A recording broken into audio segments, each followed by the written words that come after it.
তো কথাটা বলবি তবে না বুঝবো। এই কথাটা বড় হলে না আমার মুখটা ফাটিয়ে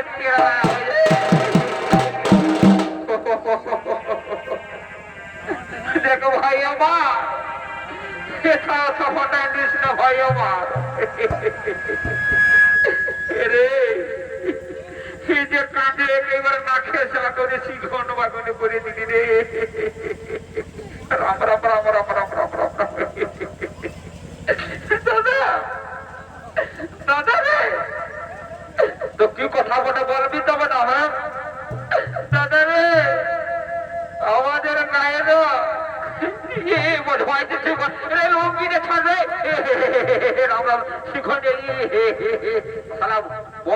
একেবারে লুঙ্গিটা ঠান্ডা ঠান্ডা করে দিয়েছে শিখনে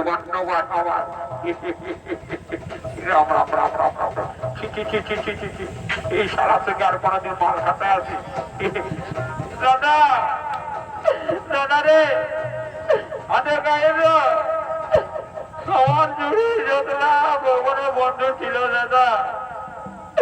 বৈশাখ মাসে সবার বিয়া শিখে গেছে দাদা। আর আমাদের ঘরে আমার বিয়া নিয়ে কোন কথা না। আর এইটা মনে হলে না আমার মুখটা ফাটিয়ে কেরালা বুঝেছি বুঝেছি ভাই আমার তোর কেসটা আমি সব বুঝেছি বুঝলি তো তোর টেনশন নিস না কোনো অসুবিধা নাই তুই ঠিক জায়গায় খবরটা দিয়েছি বুঝলি। আমি আইজাই রাইতে যাই বাবাকে বলবো এই আর বহু আনা চাই কোনো অসুবিধা নাই ভাই আমার সে আসার পয়সায় ঢুকান দিব। তো বলে শুন বাবু বাবু নেড়ারে কেমন বহু নিবি রে ভাই আমার এ দাদা দাদা আমার এখন বহু হলে দাদা কত ভালো সুন্দরী দরকার নাই। ঠিক আছে ভাই আমার আর কোনো টেনশন নিস না আসারের পয়সায় ঢুকান দিচ্ছি বুঝলি তো।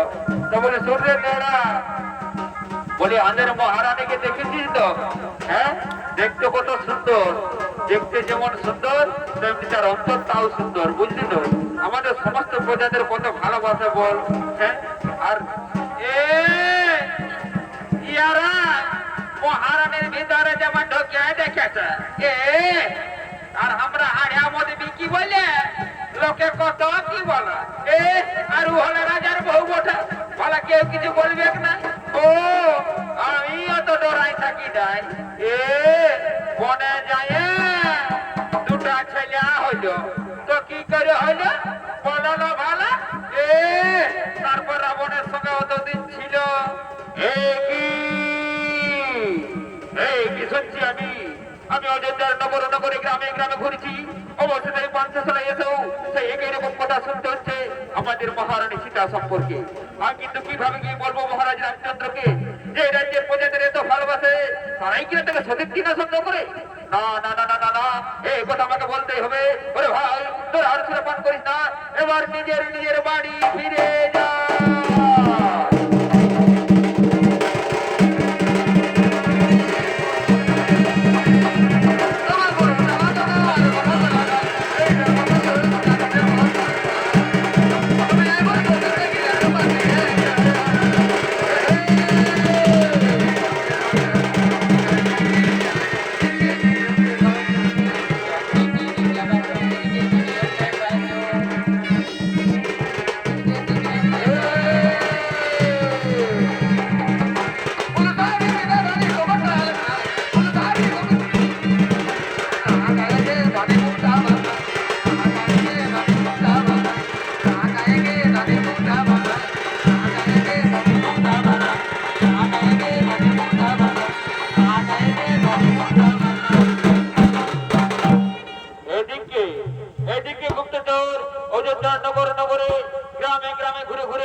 তাই সেই খবর দেওয়ার জন্য ছুটে চলেছেন রাজা রামচন্দ্রের কাছে।